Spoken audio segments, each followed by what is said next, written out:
Hey everyone, welcome back. Today we're breaking down the latest update for the Moto Edge 65G. What's new, what's fixed, and whether you should install it right now.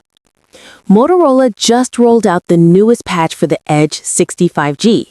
This update brings security fixes to keep your phone safe, performance boosts for smoother animations and better stability, and bug fixes for things like camera glitches and connectivity issues. Depending on your region, the rollout might be staggered, but it's landing now for most users. Now, everyone's asking about Android 16.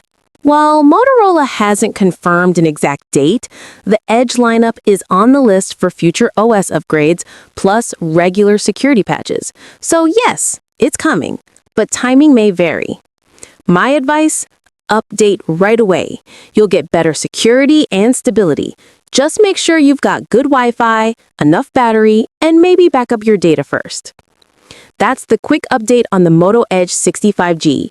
If you've already installed it, let me know in the comments how it's working for you. Don't forget to like, subscribe, and stay tuned for more tech updates.